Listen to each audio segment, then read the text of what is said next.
الحمد لله نحمده ونستعينه ونستغفره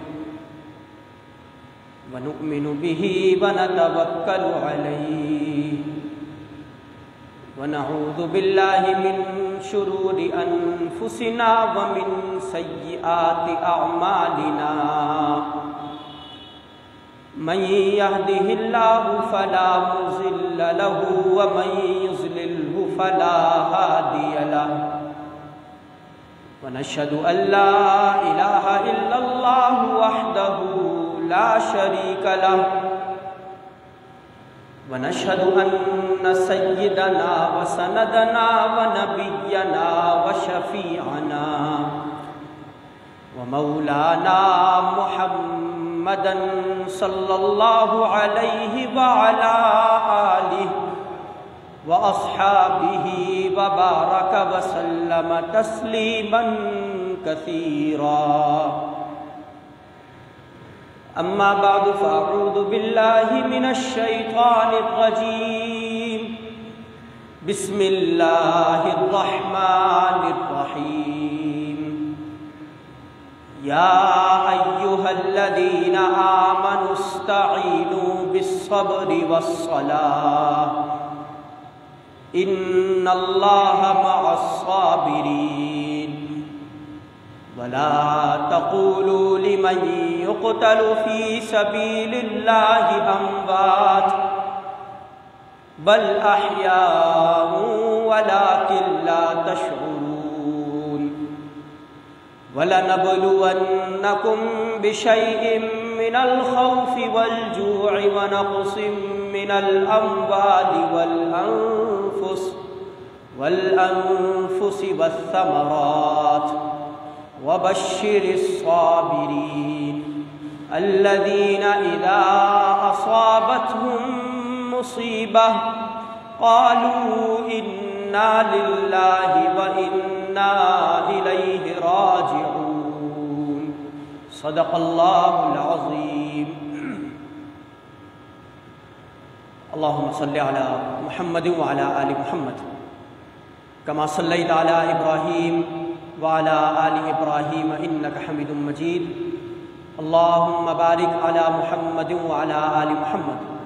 كما باركت على إبراهيم وعلى آل إبراهيم إنك حميد مجيد. محترم عزیزوں، بزرگوں، نوجوانوں، بچوں، پردہ دار ماؤں اور بہنوں، قرآن کریم کی سورۃ البقرہ کی چند آیات کریمہ آپ کے سامنے تلاوت کی ہیں. ان آیات میں اللہ رب العالمین نے صبر کرنے اور نماز سے مدد طلب کرنے کے حوالے سے احکامات نازل فرمائے ہیں اور صبر کرنے والوں کے لیے خوشخبری اور بشارت بھی سنائی ہے. اللہ رب العالمین نے قرآن کریم میں کئی مقامات پر صبر کا حکم دیا ہے اور نبی کریم صلی اللہ علیہ وسلم سے بھی صبر کے حوالے سے کئی احادیث ثابت ہیں کہ جس میں اس کے بدلے جنت اور کئی قسم کے درجات صابرین کے لیے اور صبر کرنے والوں کے لیے اللہ رب العالمین نے رکھے ہیں. قرآن کریم میں ایک مقام پر اللہ رب العالمین نے فرمایا کہ وَاصْبِرْ كَمَا صَبَرَ أُولُو الْعَزْمِ مِنَ الرُّسُلِ. نبی کریم صلی اللہ علیہ وسلم کو حکم دیا گیا کہ وَاصْبِرْ کہ صبر کیجئے کما صبر اولو العزم من الرسل کہ جس طرح دیگر انبیاء علیہ السلام اس دنیا کے اندر بھیجے گئے اولو العزم انبیاء آئے اور ان انبیاء علیہ السلام نے صبر کا دامن تھام کر رکھا، اسی طرح آپ بھی صبر کیجئے. واصبر کما صبر اولو العزم من الرسل. اور اسی طرح کئی مقامات ہیں قرآن کریم کے جس حوالے سے اللہ رب العالمین نے جس میں صبر کے حوالے سے احکامات نازل بھی فرمائے اور نصیحت بھی فرمائی۔ صبر کا مطلب یہ ہے کہ کسی معاملے سے رک جانا اور کسی حوالے سے انتظار کرنا اور اشتعال کی کیفیت سے بچتے ہوئے اپنے نفس کو دبا کر اور قابو میں رکھنا، یہ صبر کی تعریف ہے۔ یعنی کسی معاملے سے رک جانا، اپنے نفس کو قابو میں رکھنا، اپنے نفس کو دبا کر رکھنا، مختلف خواہشات میں اس کو الجھا دینے کے بجائے اسے بار بار اللہ رب العالمین کی جانب متوجہ کرتے رہنا، یہ صبر کی تعریف ہے۔ اور اس کا بہت بہترین صلہ وہ اللہ رب العالمین نے رکھا ہے۔ نبی اکرم صلی اللہ علیہ وسلم ایک مرتبہ کسی مقام سے گزر رہے تھے تو ایک خاتون نبی کریم صلی اللہ علیہ وسلم کے پاس آئی اور اس خاتون نے اللہ کے رسول صلی اللہ علیہ وسلم سے کہا کہ یا رسول اللہ، مجھے مرگی کا دورہ پڑتا ہے، مرگی کا دورہ۔ اور جب وہ مرگی کا دورہ پڑتا ہے تو کسی بھی وقت میں اگر راہ چلتے ہوئے کسی مقام سے گزر رہی ہوں تو مرگی کا دورہ پڑ جائے گا، اور پھر میرے کپڑے، وہ بے پردگی کا ایک منظر ہوتا ہے اور بے پردگی کی ایک کیفیت مجھ پر طاری ہو جاتی ہے۔ لہذا آپ اللہ رب العالمین سے دعا کریں کہ اللہ رب العالمین میری یہ بیماری ختم کر دے۔ یہ واقعہ نقل کیا ہے حضرت عبداللہ بن عباس رضی اللہ عنہ نے۔ ایک تابعی تھے عطا بن ابی رباح رحمۃ اللہ علیہ، وہ حضرت عبداللہ بن عباس رضی اللہ عنہ کے پاس بیٹھے ہوئے تھے۔ تو حضرت عبداللہ بن عباس رضی اللہ عنہ کے سامنے سے وہ بوڑھی عورت جب گزری تو حضرت عبداللہ بن عباس رضی اللہ عنہ نے عطا بن ابی رباح سے کہا کہ عطا، تم اس خاتون کو دیکھ رہے ہو، یہ وہ خاتون ہے کہ جو جنتی ہے، اسے نبی کریم صلی اللہ علیہ وسلم نے جنت کی بشارت دی۔ تو حضرت عطا بن ابی رباح نے ان سے پوچھا کہ بھائی معاملہ کیا تھا، آخر کیوں ان کو جنت کی بشارت دی گئی؟ تو انہوں نے یہ واقعہ سنایا کہ نبی کریم صلی اللہ علیہ وسلم کے پاس یہ خاتون آئی اور کہا کہ یا رسول اللہ، مجھے مرگی کا دورہ پڑتا ہے، آپ میرے لیے دعا کیجئے کہ میری یہ بیماری ختم ہو جائے۔ تو نبی کریم صلی اللہ علیہ وسلم نے اس خاتون کو جواب میں کہا کہ صبر کرو، اگر تم پر یہ بیماری اور یہ کیفیت طاری رہی اور تم نے صبر کا دامن تھام کر رکھا تو اس کے بدلے میں تمہیں دنیا کے اندر جنت کی بشارت دیتا ہوں کہ تمہیں جنت ملے گی۔ تو اس خاتون نے نبی کریم صلی اللہ علیہ وسلم سے کہا کہ یا رسول اللہ، اچھا میں اس پر صبر کرنے کے لیے تیار ہوں، لیکن آپ کم از کم اس حوالے سے دعا ضرور کیجئے کہ یہ جو مرگی کے دورے کے بعد مجھ پر بے پردگی کی کیفیت آتی ہے، یہ کم از کم ختم ہو جائے، میں اس سے محفوظ ہو جاؤں۔ تو پھر نبی کریم صلی اللہ علیہ وسلم نے اس کے حق میں یہ دعا کی۔ تو حضرت عبداللہ بن عباس رضی اللہ عنہ فرماتے ہیں کہ یہ خاتون ہے کہ صبر کے نتیجے میں بیماری پر اللہ رب العالمین نے اسے دنیا کے اندر جنتی بنا دیا اور جنت کی بشارت اس خاتون کے لیے مقرر کر دی۔ تو یہ صبر کہ جس کا صلہ جنت ہے، کہ جس کے سرے میں اللہ رب العالمین بلند درجات عطا فرماتا ہے، اگر کوئی مصائب کے اندر، مشکلات کے اندر، پریشانیوں کے اندر الجھ جائے تو صبر کا دامن تھام دے۔ اگر کوئی کسی عزیز کا اس کے گھر کے اندر انتقال ہو جائے تو وہ صبر کا دامن تھام دے۔ نبی کریم صلی اللہ علیہ وسلم نے ایک مرتبہ خواتین بیٹھی ہوئی تھی تو نبی کریم صلی اللہ علیہ وسلم نے ان خواتین کے سامنے فرمایا کہ اگر اللہ رب العالمین نے کسی کو 3 بچے دیے اور وہ تینوں انتقال کر گئے، یعنی بچپن میں ہی ابھی وہ پیدا ہوئے اور پھر انتقال کر گئے، 3 بچے، اور اس نے اس پر صبر کیا تو اس صبر کے نتیجے میں اللہ رب العالمین اسے جنت عطا کریں گے۔ تو ایک خاتون نے نبی کریم صلی اللہ علیہ وسلم سے پوچھا کہ یا رسول اللہ، اگر کسی کو اللہ نے 2 اولاد دی اور وہ دونوں مر گئیں تو کیا اس کے صلے میں بھی جنت ملے گی؟ تو نبی کریم صلی اللہ علیہ وسلم نے فرمایا کہ ہاں، 2 کے نتیجے میں بھی اللہ رب العالمین جنت عطا فرمائے گا۔ تو صحابہ کرام فرماتے ہیں کہ اگر اس وقت یہ سوال کیا جاتا کہ اگر کسی کو 1 اولاد عطا کی گئی اور وہ بچپن میں انتقال کر گئی تو کیا اس کے نتیجے میں بھی جنت عطا کی جائے گی، تو یقیناً نبی کریم صلی اللہ علیہ وسلم ہاں میں جواب دے دیتے۔ یعنی اس بات پر صبر کرنا کہ اولاد ہوئی اور پھر وہ انتقال کر گئی، 1 بیٹا ہوا، بیٹی ہوئی، انتقال کر گئی، پھر دوسرا، پھر تیسرا، تو نبی کریم صلی اللہ علیہ وسلم نے ایسے والدین کے لیے بھی جنت کی بشارت اور جنت کی خوشخبری سنائی، لیکن شرط یہ ہے کہ وہ صبر کا دامن تھام کر رکھے اور صابروں کے اندر شامل ہو جائے۔ وَبَشِّرِ الصَّابِرِينَ کے صبر کرنے والوں کے لیے بشارت ہے، خوشخبری ہے اور جنت ان کا ٹھکانہ قرار پائے گی۔ اسی طرح نبی کریم صلی اللہ علیہ وسلم نے فرمایا کہ اللہ رب العالمین اگر کسی کو بیٹی عطا کرتا ہے، عموماً معاشرے کے اندر ہم دیکھتے ہیں کہ اگر کسی کا بیٹا ہوتا ہے تو وہ پھولے نہیں سماتا، بہت خوش ہوتا ہے کہ مجھے مذکر اولاد ملی ہے اور وہ میرا بعد میں آگے چل کر سہارا بنے گی، یعنی وہ ایک ایسی کیفیت سے دوچار ہوتا ہے کہ انتہائی خوشی کے عالم میں۔ لیکن اگر بیٹی پیدا ہو جائے تو چہرہ اس کے اوپر کچھ غمزدگی کی کیفیت ہوتی ہے کہ میں اسے پالوں گا، اسے بڑا کروں گا، یہ میرے لیے بوجھ بنے گی، اور پھر جب میں اسے بیاہوں گا اتنا خرچہ کرنے کے بعد اور پھر بہت سا سامان دے کر اسے رخصت کروں گا تو یہ تو میرے کسی کام نہیں آئے گی۔ تو یہ غلط ذہنیت ہے جو عموماً آج کل ہمارے معاشرے کے اندر پنپ رہی ہے۔ میرے پاس ایک مرتبہ جامع حنیفیہ میں دارالفتہ میں ایک صاحب آئے، ایک بلکہ خاتون آئی، اور خاتون وہ انتہائی رو دھو کر اپنا مسئلہ بیان کر رہی تھی۔ اس نے مسئلہ بیان کرتے ہوئے کہا کہ میرا نکاح فلاں سال ہوا، اس کے بعد پھر میری پہلی بیٹی ہوئی، تو میری بیٹی ہوئی تو میرے شوہر نے مجھے بہت زیادہ مارا پیٹا اور کہا کہ کیا میں نے تم سے اس لیے نکاح کیا تھا کہ تم مجھے بیٹی روگی۔ اس پر وہ بہت زیادہ ناراض ہوا اور 40 دن تک اس نے اپنی بیٹی کی شکل نہیں دیکھی، یعنی غصے کی کیفیت میں تھا کہ بیٹا کیوں پیدا نہیں ہوا۔ اور پھر وہ خاتون اس لیے رو رہی تھی، وہ کہہ رہی تھی کہ اب دوبارہ سے میں حاملہ ہوں اور مجھے دوبارہ سے بچہ ہونا ہے، اور میرے شوہر نے معلوم کروایا اور ڈاکٹر نے مجھے بتایا کہ دوبارہ سے بیٹی ہونی ہے۔ تو اب وہ بار بار اس بات پر اصرار کر رہا ہے کہ اسقاط حمل کروا لیا جائے، ابورشن کروا لیا جائے اور اس بچی کو گروا دیا جائے، میں بچی کو نہیں پالوں گا۔ یعنی لوگ اس قدر نفرت بیٹیوں سے کرتے ہیں۔ تو نبی کریم صلی اللہ علیہ وسلم نے فرمایا کہ اگر اللہ رب العالمین نے کسی کو بیٹی دی، 1 بیٹی، 2 بیٹی، 3 بیٹی، اور وہ اس پر صبر کرتا ہے اور ان کی اچھی اور بہترین تربیت کرتا ہے، تو قیامت کے دن اگر اس شخص کو جہنم کے اندر، ان والدین کو جہنم کے اندر بھیجا جا رہا ہو تو اس کی وہ بیٹیاں وہ جہنم کے آگے پردہ کی صورت اختیار کر لیں گی اور پردہ بن جائیں گی، اور اس کو اپنے والدین کو وہ جہنم میں جانے سے روک دیں گے۔ یعنی یہ بیٹیاں، یہ بھی اس پر صبر کرنا، یہ بھی اللہ رب العالمین کی ایک رحمت ہے اور نعمت ہے۔ تو صبر کرنے والوں کے لیے بہت بڑے انعامات اور بہت بڑا صلہ اور بہت بڑا درجہ یہ اللہ رب العالمین نے متعین فرمایا۔ لہذا ہر آزمائش پر صبر کرنا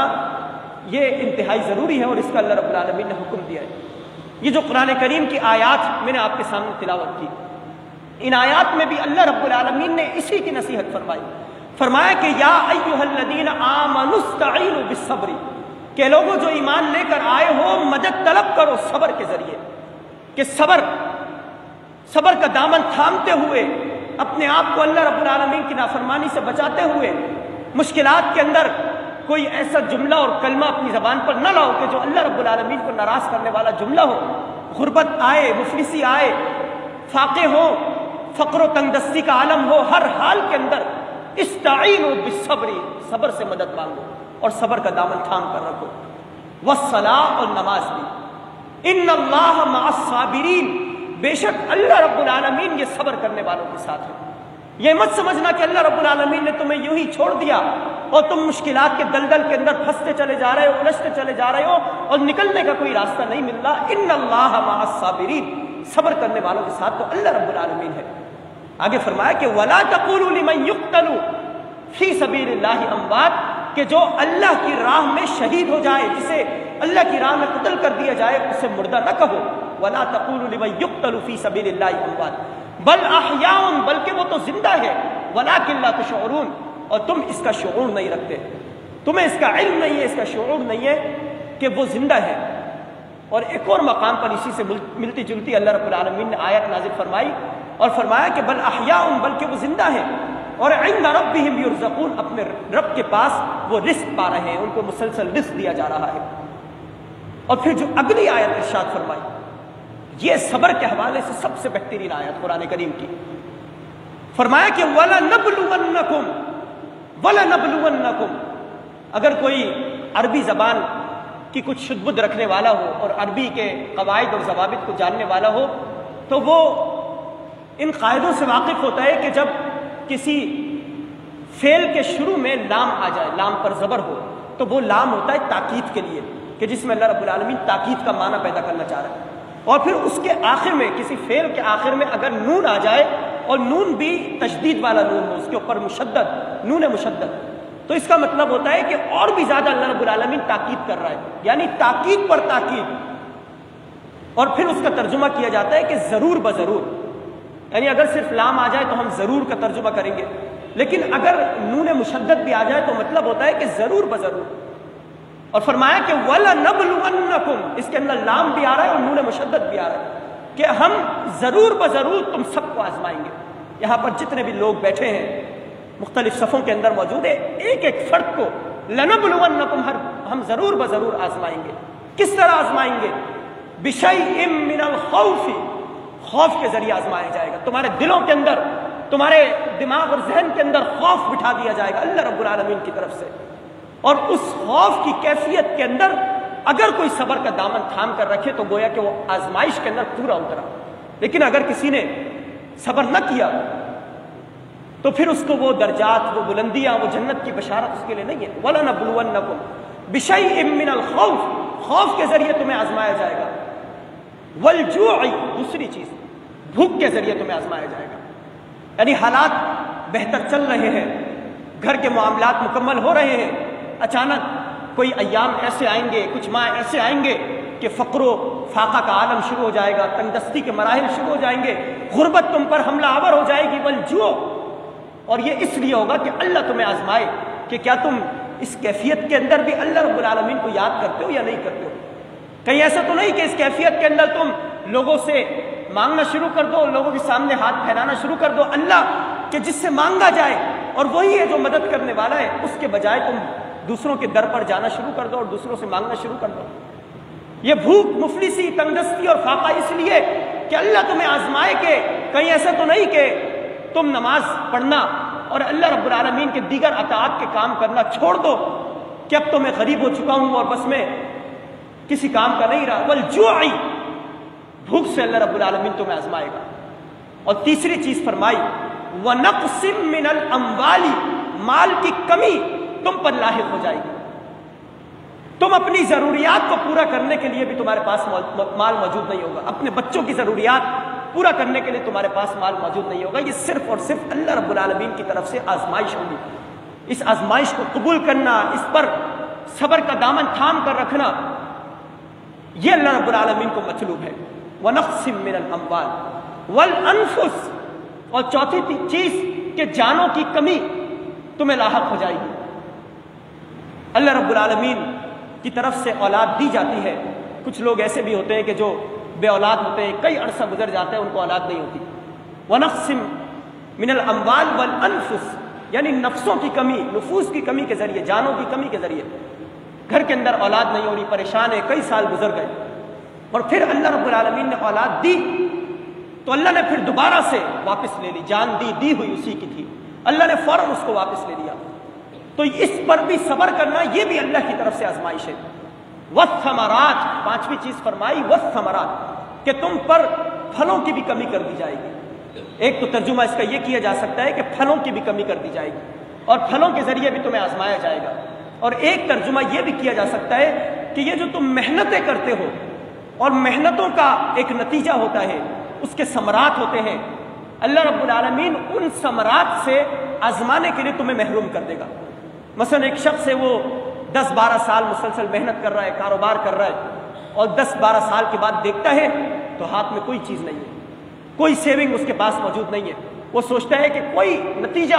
کوئی حاصل مجھے میسر نہیں آیا، یہ جو ساری میں نے اتنے سال محنت کی بیکار گئی، ضائع گئی. والثمرات، اس طرح بھی اللہ رب العالمین تمہیں آزمائے گا. وَلَنَبْلُوَنَّكُمْ، ہر شخص کو ضرور بضرور آزمایا جائے گا. اور پھر آگے فرمایا کہ ان آزمائش کے بعد اگر کوئی صبر کرتا ہے تو وَبَشِّرِ الصَّابِرِينَ، خوشخبری ان صبر کرنے والوں کے لیے، جنت کی خوشخبری ہے. اللہ رب العالمین کی طرف سے بلند درجات کی، اور قیامت کے دن اللہ رب العالمین کی طرف سے اس کے عرش کے سائے کی خوشخبری ہے صبر کرنے والوں کے لیے. اور پھر آگے فرمایا کہ صبر کرنے والے کون لوگ ہیں، ان کی علامت کیا ہے. الذین اذا اصابتہم مصیبہ، صبر کرنے والے لوگ وہ ہیں کہ جب ان کے اوپر کوئی مصیبت آئے، جب ان کو آزمایا جائے، پھلوں کی کمی، مالوں کی کمی، جانوں کی کمی، نفسوں کی کمی اور دیگر فقر و فاقہ، جو بھوک اور خوف، ان سب چیزوں کے ذریعے جب آزمایا جائے، اذا اصابتہم مصیبہ، جب ان کے اوپر کوئی مصیبت کی کیفیت طاری کی جائے تو ان کی زبان سے جو جملہ نکلے، ان کے دل و دماغ کے اندر جو کیفیت پیدا ہو وہ یہ ہو کہ قالوا انا للہ و انا الیہ راجعون، وہ اس بات کا اقرار کریں کہ اللہ تو نے ہمیں اس دنیا کے اندر بھیجا، یہ مشکلات تیری طرف سے، یہ آسانیاں تیری طرف سے، ہر چیز تیری طرف سے ہے اور ہر چیز کو تیری طرف لوٹ کر جانا ہے۔ اولاد اگر 8 سال کے بعد بچہ پیدا ہوا اور پھر واپس چلا گیا تو اللہ تیری طرف سے تھا، تو نے واپس لے لیا، تیری امانت تھی۔ اگر مال ملا، کروڑوں کا انسان مالک ہو گیا اور پھر وہ واپس لے لیا گیا تو اللہ انا للہ و انا الیہ راجعون کہ اللہ تیرے طرف سے تھا اور تو نے اس کو واپس لے لیا۔ تو اس کیفیت کے ساتھ اگر کوئی زندگی گزارے گا، اس طرح اگر کوئی صبر کرے گا تو اس کے لیے یہ ساری بشارتیں اللہ رب العالمین نے طے کی ہیں۔ پھر علماء کرام صبر کی 3 اقسام بیان فرماتے ہیں کہ صبر 3 طرح کا ہے۔ پہلا صبر ہے الصبر علی الطاعہ، کہ انسان اطاعت کے کاموں کے اندر صبر کرے۔ الصبر علی الطاعہ، اطاعت اور فرمانبرداری کے کاموں پر صبر کرنا۔ مثلا کسی شخص نے ارادہ کیا کہ آئندہ وہ کبھی نماز ترک نہیں کرے گا، ہر حال میں وہ نماز پڑھے گا۔ اب سردی کا موسم ہے، وہ صبح فجر کے لمحے اپنے بستر کے اندر موجود ہے، کمبل اوڑے سو رہا ہے، مؤذن اذان دے رہا ہے۔ اس کیفیت میں اس کی آنکھ کھلتی ہے، وہ سوچتا ہے کہ میں کیوں بستر سے نکلوں، کمبل ہٹاؤں اور پھر ٹھنڈے پانی سے وضو کر کے مسجد کی طرف جاؤں، نماز پڑھوں، چھوڑو نماز، میں نہیں پڑھتا ہوں۔ الصبر علی الطاعہ کا مطلب یہ ہے کہ جب مؤذن نماز کے لیے پکارے، اذان دی جائے تو آپ اطاعت کے کاموں پر صبر کرتے ہوئے کہ آپ اطاعت اور فرمانبرداری کے کاموں کے اندر کسی قسم کی کوئی ڈھیل اور کوئی سستی آپ اختیار نہ کریں، بلکہ فوراً اطاعت کے کاموں کے اندر آگے بڑھتے چلے جائیں۔ دوسری قسم جو علماء نے صبر کی بیان فرمائی، الصبر علی ترک المعصیہ، کہ اگر آپ نے معصیت گناہ کے کاموں کو ترک کرنے کا ارادہ کیا، کہ آپ کے اگر کسی کے اندر جھوٹ بولنے کی عادت ہے، غیبت کرنے کی عادت ہے، سود کھانے کی عادت ہے، رشوت کے معاملات میں ملوث ہونے کی عادت ہے، یا بد نظری کی یا کسی بھی گناہ کی عادت ہے، اب اس نے اس بات کا ارادہ کر لیا، عزم صمیم اور پختہ عزم کر لیا، اللہ سے توبہ اور تائب ہو گیا کہ اللہ آئندہ میں یہ گناہ نہیں کروں گا، ترک معصیت کروں گا، تمام نافرمانی کے کاموں کو چھوڑ دوں گا، اب اس کے اوپر ڈٹ جانا، یہ صبر کی دوسری قسم ہے۔ الصبر علی ترک المعصیہ، نبی کریم صلی اللہ علیہ وسلم نے فرمایا کہ یہ انسان کی جو 2 آنکھیں ہیں، یہ انسان کو انتہائی محبوب ہوتی ہے، اور ان چیزوں کے ذریعے انسان چاہتا ہے کہ وہ چیز دیکھے کہ جو اس کو پسند آئے۔ تو نبی کریم صلی اللہ علیہ وسلم نے فرمایا کہ اگر انسان کو کوئی ایسی چیز ان آنکھوں کے ذریعے دکھائی جائے کہ جس سے وہ بد نظری کی کیفیت کے اندر مبتلا ہو سکتا ہو، لیکن وہ نہ دیکھے، اس کے اوپر صبر کرے، تو اس کے لیے بھی اللہ رب العالمین کی طرف سے جنت کی بشارت ہے۔ بد نظری سے بچنا، پرہیز کرنا،